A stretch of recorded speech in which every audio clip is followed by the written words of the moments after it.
Cottage हॉस्पिटलचं upgradation करण्यासाठीचा प्रस्ताव हा राज्य सरकारसाठी आम्ही लवकरात लवकर सादर करणार आहोत।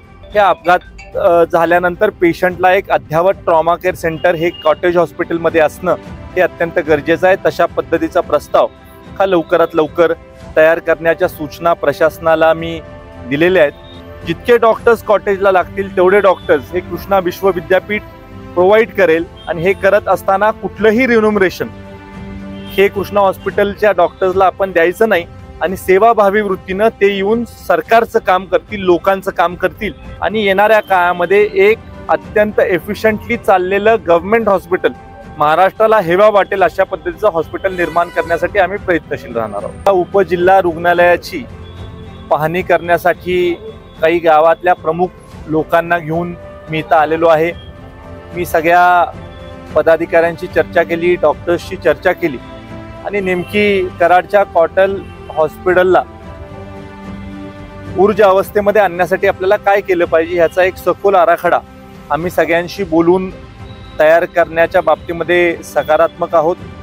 कराडचं कॉटेज हॉस्पिटल हे या तालुक्यामधलं सगळ्यात महत्त्वाचं हॉस्पिटल आहे।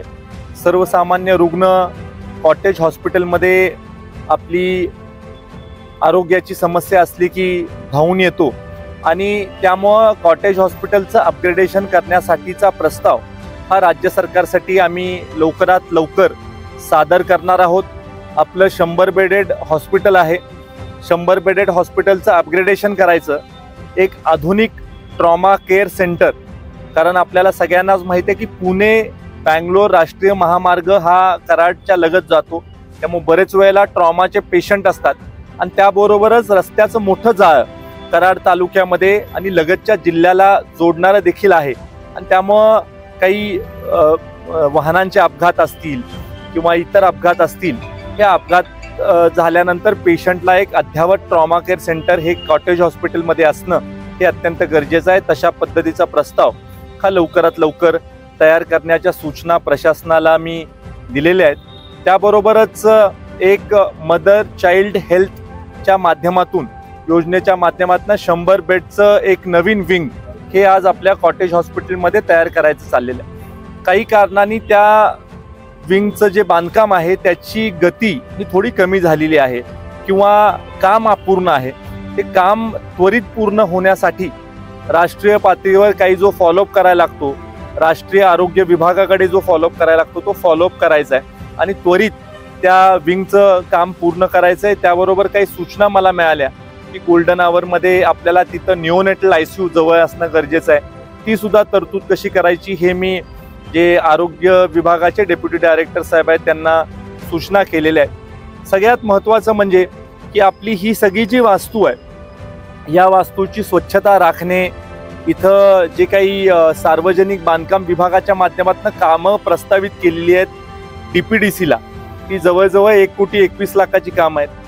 मी DPDCच्या प्लॅनिंग ऑफिसरशी आत्ता चर्चा केली, त्यांना सांगितलं की ऑन प्रायोरिटी आमच्या कराडच्या कॉटेज हॉस्पिटलला 1,20,00,000 रुपये ह्या DPDCच्या आराखड्यामध्ये तुम्ही मंजूर करून द्या, जेणेकरून हे काही भिंतीचं काम राहिलेलं आहे, अंतर्गत रस्त्यांचं काम राहिलेलं आहे, हे काम त्वरित पूर्ण होऊन जाईल। सगळ्यात महत्त्वाचं म्हणजे कराडकरांनी आपल्याला भरपूर दिलेलं आहे, कराड तालुक्यामधल्या लोकांनी आपल्याला भरपूर दिलेलं आहे आणि ह्या विधानसभा मतदारसंघाचा लोकप्रतिनिधी म्हणून कायमस्वरूपी लोकांची सेवा करणं हा खऱ्या अर्थानं माझ्या मनामधला हेतू आहे आणि त्यामुळं कृष्णा विश्व विद्यापीठाच्या वतीनं आम्ही साधारण 20 पोस्ट ग्रॅज्युएट स्टुडंट हे आपण इथं देतोय कॉटेज हॉस्पिटलला। NMCची रिक्वायरमेंट आहे की तुमच्या तालुक्यामध्ये जिल्ह्यामध्ये जे काही शासकीय व्यवस्था आहे तिथं तुम्ही तुमचे डॉक्टर्स दिले पाहिजेत विद्यापीठांनी।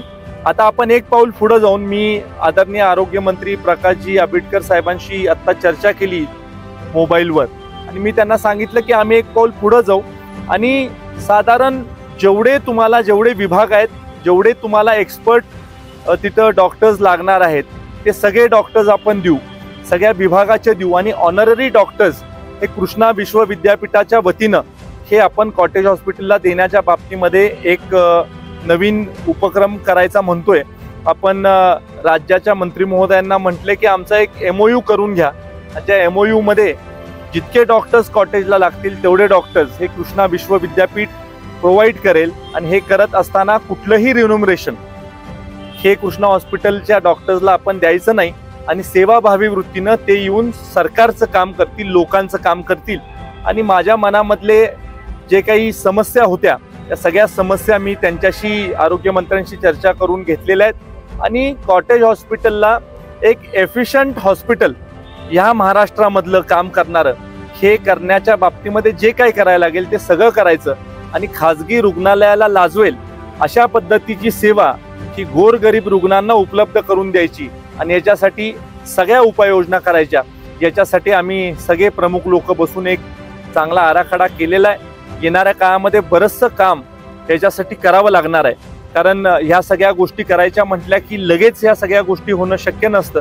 त्यामुळे टाइम बाउंड आम्ही प्रोग्राम करणार आहोत आणि त्या टाइम बाउंड प्रोग्रामनुसार निश्चित स्वरूपी या सगळ्या गोष्टी पूर्ण होतील आणि येणाऱ्या काळामध्ये एक अत्यंत एफिशियंटली चाललेलं गव्हर्नमेंट हॉस्पिटल महाराष्ट्राला हेवा वाटेल अशा पद्धतीचं हॉस्पिटल निर्माण करण्यासाठी आम्ही प्रयत्नशील राहणार आहोत.